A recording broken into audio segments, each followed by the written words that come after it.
अक्सर हमारी जिंदगी में एक पल ऐसा भी आता है जब जिस लड़की से हम अपनी जान से भी ज्यादा प्यार करते हैं वही हमें अनदेखा करने लगती है और ना चाहते हुए भी हमसे धीरे धीरे दूर होने लगती है। हम दिन रात उसी के ख्यालों में खोए रहते हैं, सोचते हैं आखिर मैं ऐसा क्या करूं कि उसे फिर से मेरी परवाह हो और वो पहले की तरह मुझसे बात करने लगे।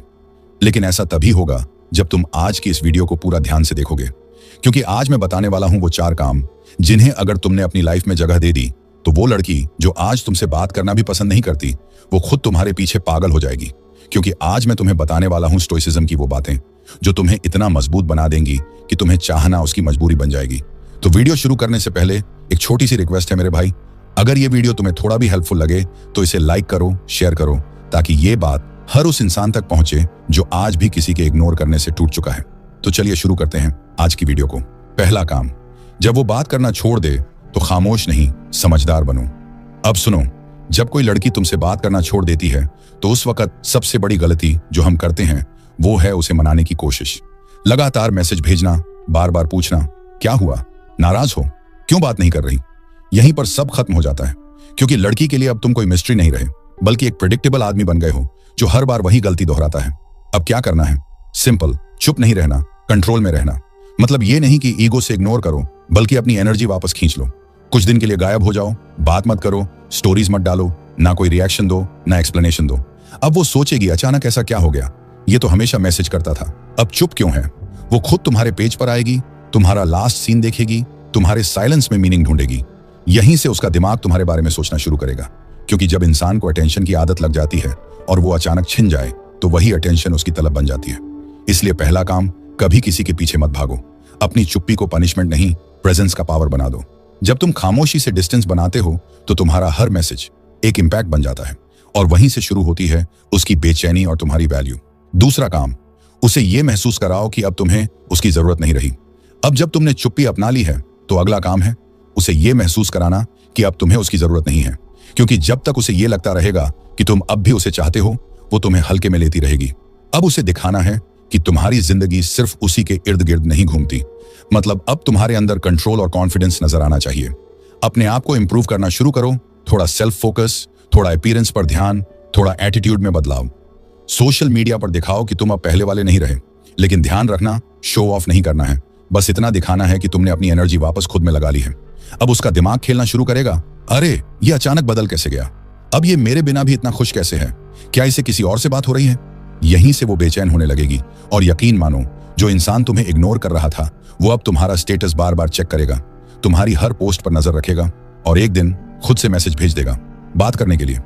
क्योंकि जब तुम उसे ये एहसास दिलाते हो कि तुम्हें अब उसकी जरूरत नहीं रही तो उसके अंदर का ईगो और क्यूरियोसिटी दोनों एक साथ जलने लगते हैं। और यही साइकोलॉजी है, लोग हमेशा उसी को चाहते हैं जो उन्हें अब नहीं चाहता। तो दूसरा काम, अपनी जिंदगी को इतना मजबूत और पर्पसफुल बना दो कि वो खुद को तुम्हारे बिना अधूरा महसूस करे। क्योंकि जब तुम अपनी जरूरत से आजाद हो जाते हो तब वही इंसान तुम्हारी जरूरत बन जाता है। तीसरा काम, जब वो खुद बात करे तो अपने पुराने वर्जन में मत लौटना। अब देखो, जब वो लड़की जो तुम्हें इग्नोर कर रही थी अचानक फिर से मैसेज भेजती है, कैसे हो, काफी दिन से बात नहीं हुई, तो ज्यादातर लड़के वही गलती कर बैठते हैं। वो एक्साइटमेंट में सब कुछ भूल जाते हैं, पुरानी बातें, पुराना दर्द, सब, और वही बन जाते हैं जो वो छोड़कर गई थी। लेकिन अगर तुमने ये स्टेप मिस किया तो जो गेम तुमने अब तक कंट्रोल किया है वो पलट जाएगा, फिर से वही इग्नोर, वही एटीट्यूड, वही दर्द। इसलिए याद रखना, जब वो खुद बात करने आए तो तुम इमोशन से नहीं, कंट्रोल से जवाब दो। थोड़ा न्यूट्रल टोन रखो, थोड़ा स्पेस दो और उसे ये एहसास दिलाओ कि अब तुम्हारा वर्ल्ड सिर्फ उसके इर्द गिर्द नहीं घूमता। वो नोटिस करेगी ये पहले जैसा क्यों नहीं बिहेव कर रहा, अब इसकी वाइब अलग क्यों है, और वहीं से अट्रैक्शन वापस पैदा होती है। क्योंकि अब उसके सामने वो लड़का नहीं है जो पीछे भाग रहा था, अब उसके सामने वो इंसान है जो अपने इमोशंस पर काबू रखता है। और याद रखो, कंट्रोल हमेशा उस इंसान के पास होता है जो काम रहता है। तो तीसरा काम, जब वो वापस आए तो उसे वही कंफर्ट मत दो जो पहले दिया था। थोड़ा मिस्ट्री रखो, थोड़ा साइलेंस रखो, क्योंकि क्यूरियोसिटी हमेशा कंफर्ट से ज्यादा पावरफुल होती है। वो तुम्हें टेस्ट करेगी, तुम्हारे रिएक्शन देखेगी। लेकिन अगर तुम अपने कंट्रोल पर टिके रहे तो वही लड़की जो कभी तुम्हें नजरअंदाज करती थी अब तुम्हें खोने से डरने लगेगी। चौथा काम, उसे अपने बारे में सोचने पर मजबूर करो, बेकमिंग अनफॉरगेटेबल। अब जब वो तुम्हारे पास फिर से आने लगी है, बातें शुरू हो गई हैं, तो अब गेम खत्म नहीं, असल में यहीं से शुरू होता है। क्योंकि अगर तुम फिर से वैसे ही बन गए जैसे पहले थे, इमोशनल, डेस्परेट, हर वक्त अवेलेबल, तो वही कहानी फिर दोहराई जाएगी। अब तुम्हें करना यह है उसे इमोशनली डिपेंडेंट बनाना, लेकिन बिना ज्यादा बोले। कभी कभी रिप्लाई देर से दो, कभी जानबूझकर हाफ आंसर छोड़ दो, ताकि उसके दिमाग में अधूरी बातें घूमती रहें। उससे बात करते वक्त हमेशा एक काम कॉन्फिडेंस रखो। ऐसा वाइब दो कि वो चाहे भी तो तुम्हें रीड नहीं कर पाए। वो सोचे ये क्या सोच रहा है, अब ये क्यों नहीं बोल रहा, और यहीं से उसका माइंड तुम्हारे बारे में दिन रात सोचने लगेगा। अब तुम उसे चेज नहीं कर रहे, बल्कि वो तुम्हारे अटेंशन के पीछे दौड़ रही है। और यही पॉइंट है जहां पावर शिफ्ट होता है। याद रखो, लोग उसी को याद रखते हैं जो उन्हें इमोशनली डिस्टर्ब करता है। कभी ज्यादा केयर दिखाओ, फिर थोड़ी डिस्टेंस बना लो। वो इम्बैलेंस ही उसके दिमाग में तुम्हारी जगह बना देगा। और सबसे जरूरी बात, कभी उसे ये मत जताओ कि अब तुम जीत गए। बस मुस्कुराओ, कंट्रोल में रहो, क्योंकि स्टोइक आदमी जीतता नहीं, वो ऑब्जर्व करता है और बाकी लोग उसके पीछे भागते हैं। तो चौथा काम, कभी प्रेडिक्टेबल मत बनो। उसकी इमोशंस को तुम्हारे साइलेंस से चलने दो, और वो खुद अपनी ही सोच में तुम्हारे लिए जगह बना लेगी।